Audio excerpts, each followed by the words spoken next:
చిన్నప్పటి నుంచి ఇదే ఊర్లో ఉన్న నాకు ఈ ఊరు ఎప్పుడు బరువుగానే అనిపించింది. ఎప్పుడెప్పుడు ఈ ఊరు వదిలి బయటికి వెళ్ళిపోతానా అని ఆలోచిస్తూనే ఉన్నాను. కోయిటీలు ఉద్దేశం ఉందా లేదా? కలదలు లేకుండా నువ్వు నా మొక్క ఎప్పుడని చూసావు? అదే చక్కగా వేరే దేశం వెళ్ళిపోయాను అనుకో, సంతోషంగా ఈ కలజాలు లేకుండా బతికిచ్చు. కానీ నువ్వు పరిచయం అయ్యాకే ఈ ఊరు మళ్ళీ నాకు కొత్తగా కనపడింది. నీ పేరు చిదంబరమా? కాదండి, మరేంటి అందరూ చిదంబరం అని పిలిస్తే పిలిపించుకుంటున్నా?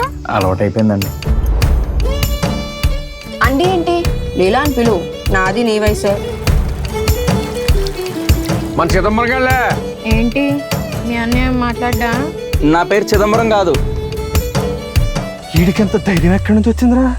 గాలన్య అడగాలి. ఈ టోటల్ అందరికి పెళ్ళి అయిపోయింది. నువ్వు ఎప్పుడు చేసుకుంటావు ఏంటో. ఇప్పుడు ఏం చేద్దాం? మా అమ్మ నాకు పెళ్లి సంబంధం చూసింది.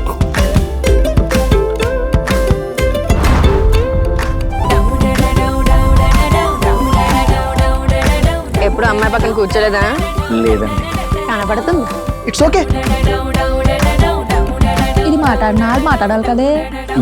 నాకు నువ్వంటే స్పాంటేనికల్ గా రావట్లేదురా. ఇప్పుడు కాళ్ళు అంకురోల్ని నీలా కన్ను అంకురోల్ని చూస్తే అని సౌండింగ్ ఇచ్చుకుని అయ్యో పాపం అని కళ్ళతో చూస్తారా, దాన్నే జాలంటారా చిదంబరం.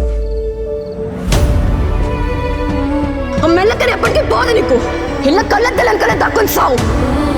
ఈ ఊర్లో ఎవరికైనా బాధ అర్థం కాదు. 1,00,000 రూపాయలు కావాలి. కానీ నాకు ఇది చాలా పెద్ద సమస్య. నాకేం మాట్లాడాలో కూడా అర్థం కావట్లేదురా. మా అన్నయ్యకి ఏమైనా జరిగితే దానికి పూర్తి బాధ్యతలు మీరే.